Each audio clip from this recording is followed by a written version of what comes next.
But it's also about looking at your textbook and thinking, right, well, what is this activity? What's going on here? What's the point of this? And think about how you can make it more authentic. And it might not be using authentic material, it might be another way of making it more authentic, which we'll come to a bit later. Okay, content. The actual text itself, like you mentioned, you've got text, it could be audio visual, could be a written text. What considerations? Maybe choice of text. Difficulty, yeah, density of unknown expressions. Yeah, we had things like, for example, is it exploitable? Yeah. You know, what can you do with the text really? Yeah. Of course, I mean that takes on a whole, you know, like all different shapes. You know, when we mentioned exploitability or whatever, if that word exists, is it right for the? Is it right for? Is it the right length? Is it relevant as well? Yeah. To that kind of context in which you're teaching, or even to, it goes back up again to the students' needs as well. Any more?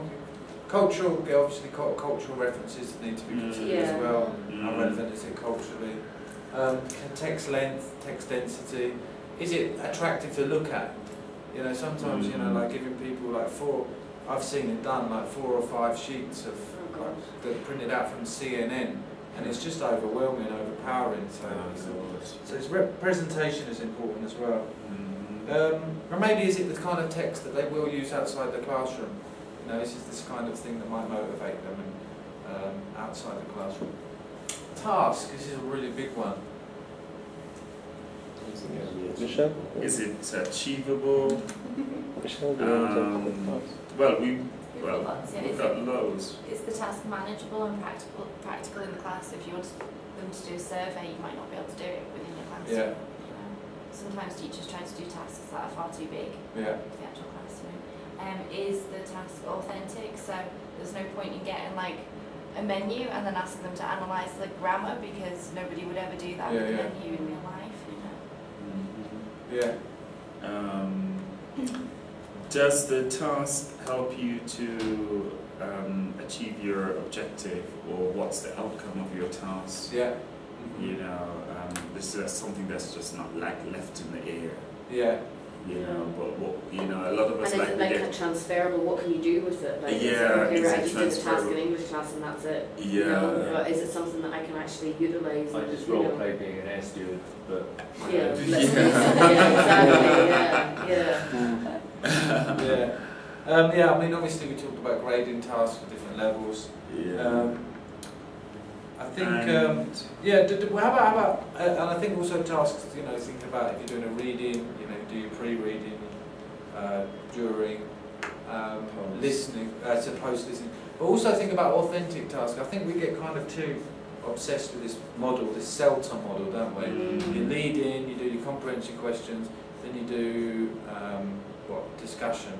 So I think other ways of exploiting authentic material, which we'll come to next session in practical ways of exploiting.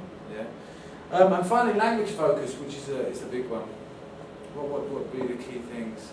We did language focus, you guys? we had text.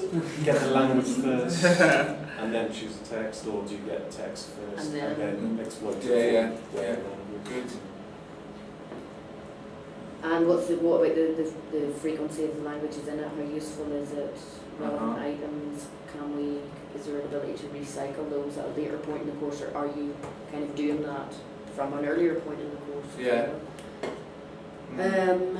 Andre suggested remedial work, if there's a possibility for that, and Glenn, I think, also talked about the fact that different skills that you can pull in along with language work as well from it. So what kind of definitely. What kind of skills are you going to be using in conjunction with the language work that you're going to look at? That's kind of related to the task. And again, is it authentic? Is it realistic? Is it what you would actually do using these? Because you can really over-tefalize tasks, text, can't you? You know, I remember getting when I did a lesson in Mexico. What someone had done and taken a page from was it the 100 Years of Solitude, Gabriel markers, yeah. And I've never enjoyed that book. But what she'd done is she just gave it to us and said she'd gap filled all the prepositions. So I'm never ever going to read that book again. It was horrible. There was about 50 prepositions on it. So you can over-tephalize these things, can't you? You can take out the enjoyment, and that's. And remember that content is basically the most important thing, and language support, I would say, is secondary to that content. Yeah. I think what's very important about language and language focus is that it's you teach it within a context, and I find that teaching language or having a language class out of a context can be like really confusing for students. Yeah. And the more memorable that context is, the more memorable it's even better it is. Yeah. Good. And one other point that I'd like to make, because something that I've been looking at in terms of what we've been in advance, is when you're exploiting language, number one, how do you do it? How are you going to exploit language? What kind of tasks are you going to do to focus and to help people notice language? But also, is the language that you're focusing on, is it for input or output? I mean, I've seen a lot of lessons which they take a text and they choose the most difficult words and do work around those difficult words. But how useful is that? Yeah, like if you're doing a news report and you're doing the language, they're not going to use that language like, Yeah. You get them. Fairly esoteric language only used in that context. Okay, right, there's two more things we need to get done, yeah? The first, I'm not sure, what do you want to do? Do you want to do this? Do you want to do the little case study? We're going to show it very quickly for 5 minutes. What would you like? Would you like a case study? What we've done once with the book to make it more I don't mind doing it. Or what's the alternatives? Or get straight into the task. I reckon quick case study, and then the people that are still here can get straight into the final task. Yeah? Okay. Right, you can watch it later then. Yeah.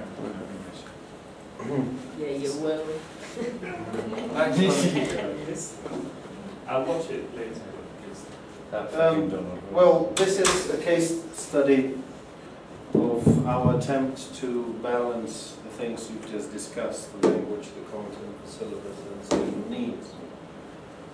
And this was done with an advanced classes here. All of them, I think, are done here. And we have this syllabus in the book. We need to cover the material, well, look at the language needs and cover the material for English file advanced. And this is one of the pages in the book which provided a very good start to jump into the subject of art and paintings and visual arts and films. So we saw this page and we thought, okay, first we can do this as it is in the book, but then it didn't lend itself to things you've just mentioned, the interest, the authenticity, and we decided to start not with students listening to somebody speaking about art, about installations as a theoretical concept in art, but we jumped straight into this part. Okay. This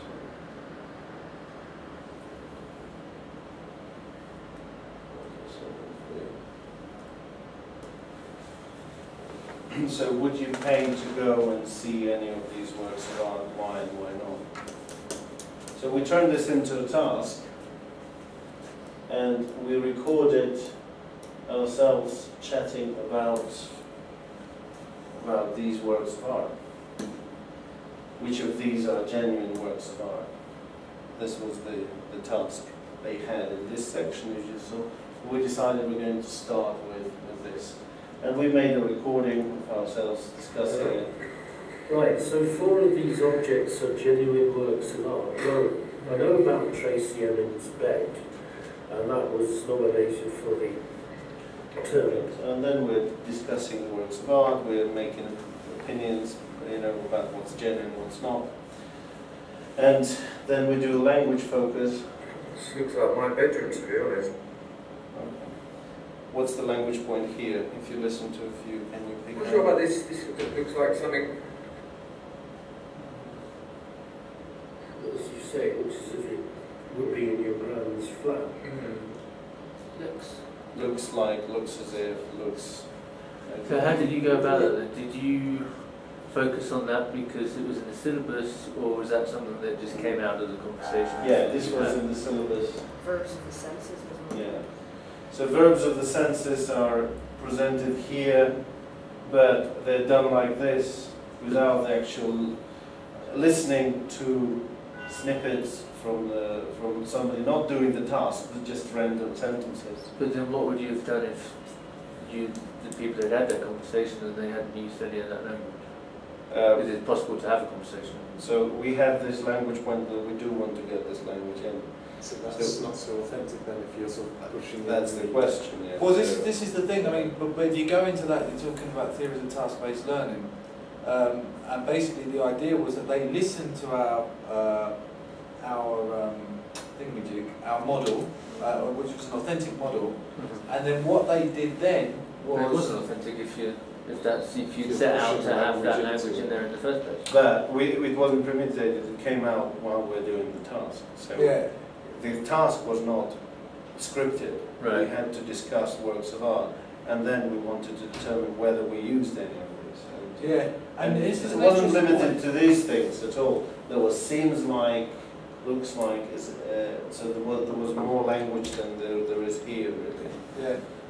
And there was a lot more language focus. It wasn't just this part. It wasn't just this language.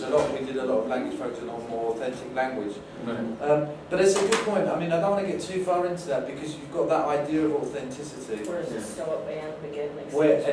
But what I would say, it was more authentic than this. I'm not saying it's 100% authentic, but it was more authentic than was in the book. Okay. We could have done a very authentic listening, pure task-based. Yeah. And you know, not even done the language focus. But we Because I've done that for elementary, we judge it's the like users having authentic listening, conversation. it's scripted. Sticking you know it what I mean? have you been to, oh yeah. Yeah. But I then, know we're which again, conversations a bit more social, but it's still, a lie, It's not exactly authentic, but it's still a... do you say the language actually did Yeah, come from yeah, it, yeah. not like you consciously have, you know, But being aware of there it, could have been a obviously, way but if you could have just been like, all right, let's just see what comes up, and then let's teach. but I think, if you're already thinking about it, I think that's a very, very interesting point. great But this is the problem here, is that you do have to balance these things going on here. So I mean, I'm a great proponent of pure task-based teaching and learning, and very, very kind of deep-end content learning stuff. But then what happens is this suffers. Your syllabus. But then I know what you're saying, but Yeah. in terms of efficiency, then if you're not going to move all that far away from what there is in the book, then well, fuck it. You might as well stay with what is in the book. Okay, good point.